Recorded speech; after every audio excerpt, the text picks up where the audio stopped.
Good morning friends. இன்றைக்கி பீக்கங்காயில் ஒரு துவையல் அரைக்கலான்னு ரெடி பண்ணேன். பீக்கங்காய் காயை நேற்றே நான் பால் கூட்டுக்கு செஞ்சுட்டேன்.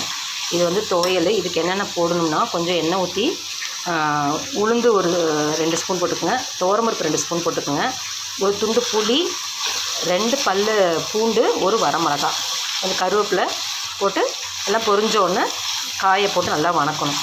வணக்கிட்டு கொஞ்சம் தேங்காய் எடுத்து வச்சுருக்கேன். அந்த தேங்காவை போட்டு வணக்கி அரைச்சிட வேண்டியதான். அவ்வளோதான், பீக்கங்காய் துவையல் ரெடி. ரொம்ப சிம்பிள், ரொம்ப சத்து இருக்குதுங்க அந்த தோலில். அதனால் தோல் தயவுசு தூக்கி போட்டுறாமல் இப்படி ஒரு டிஷ் செஞ்சு பாருங்கள். ரொம்ப டேஸ்ட்டாகவும் யம்மியாகவும் இருக்கும். பிடிச்சிருந்தா கமெண்ட் பண்ணுங்கள். கன்ஃபியூஸே ஆகிக்க வேண்டியதான். உளுந்து, துவரம்பருப்பு, பூண்டு, புளி, வரமிளகா, அவ்வளோதாங்க. காய் போட்டு தோலை போட்டு வணக்கிறோம், தேங்காய் போட்டு வணக்கிறோம். That's all. தேங்க்யூ.